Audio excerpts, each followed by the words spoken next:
Greget, Jokowi abaikan WHO, tetap gunakan kloroquine dan Avigan. Ditulis oleh Alifur Rahman di SeaWorld.com. Halo, assalamualaikum, jumpa lagi dengan suara Nina di channel Redaksi TV.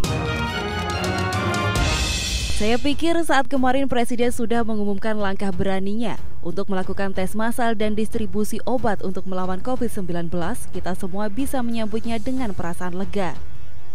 Namun ternyata pengumuman tersebut justru membuat sebagian orang tidak suka.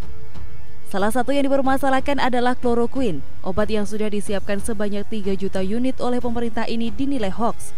Presiden kemudian dianggap salah membeli obat. Tuduhan hoax tersebut bukan tanpa alasan.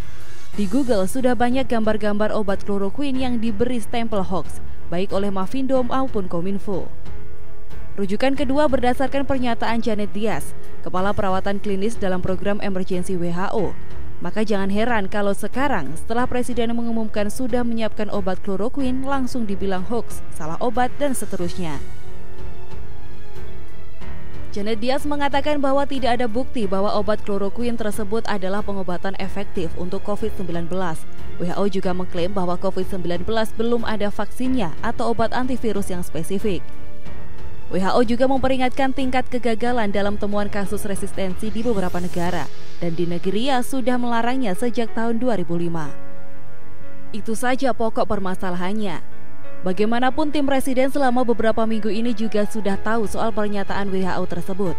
Tapi berdasarkan hasil riset dan praktek yang dilakukan oleh beberapa negara, obat ini terbukti efektif untuk melawan COVID-19.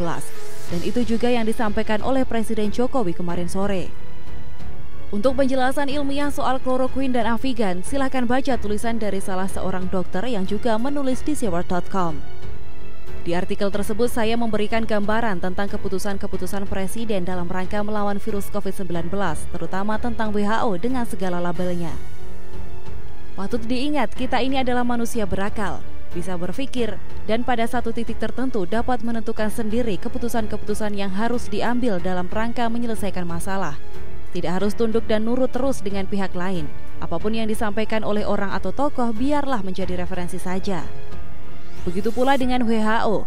Bagaimanapun Indonesia adalah negara berdaulat, sementara WHO adalah organisasi internasional yang diisi dengan segala kepentingan Amerika. Anda mau setuju atau tidak, inilah faktanya. Maka ketika WHO menunjukkan ketidakpercayaannya terhadap Indonesia pada bulan Januari dan Februari lalu, karena di negara kita belum ada pasien positif corona, WHO ingin melakukan double test. Pernyataan ini sejalan dengan narasi ketidakpercayaan pihak asing pada Indonesia yang dinilai tidak mampu mendeteksi. Padahal alat yang kita gunakan sama dengan negara-negara lain dan hasilnya memang negatif semua waktu itu. Sebagai negara yang tak mau ribet untuk urusan tak penting dan sepele, kita iakan saja. Silahkan, tapi untungnya kalau bisa dibilang begitu, Indonesia kemudian mengumumkan ada 2 orang positif COVID-19 di Depok. WHO kemudian lupa dengan rencana double testnya. Mereka berganti tuntutan, ingin agar Indonesia segera mengumumkan corona sebagai penyakit darurat nasional. Menariknya, surat resmi dari WHO kepada pemerintah tersebut viral di media massa. Semua orang bisa baca. Tapi Jokowi tak kehabisan cara. Presiden langsung menelpon orang WHO untuk berbicara. Jadi kalau hari ini Presiden Jokowi nampak tidak mau mendengarkan klaim WHO dan lebih memilih untuk mengandalkan kemampuan kita sendiri, menganalisa, meneliti, dan belajar dari negara-negara yang telah berhasil melawan COVID-19, sebenarnya bukan sesuatu yang mengejutkan. Presiden Jokowi memang sosok yang pantang ditekan. Cina contohnya. Saat virus COVID-19 menyebar di Cina, memangnya WHO ngapain? Dan kalau sekarang Cina berhasil keluar dari masalah virus tersebut, itu bukan karena mau mendengarkan semua klaim WHO.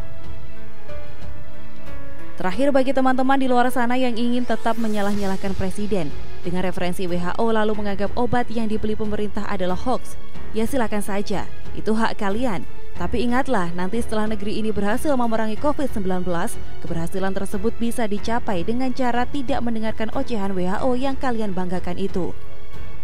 Sebagai rakyat yang baik, kita harus mendukung langkah dan keputusan pemerintah agar kita semua bisa cepat keluar dari masalah ini. Keputusan sudah dibuat dan dijalankan, mari kita dukung dan doakan agar berjalan lancar dan sukses. Saudara-saudara kita yang dirawat dan positif COVID-19 tidak hanya membutuhkan obat, tapi juga optimisme dan harapan positif. Presiden sudah memberikan keduanya. Tugas kita menyebarkan dan meyakinkan masyarakat bahwa Indonesia mampu melawan dan menang menghadapi COVID-19.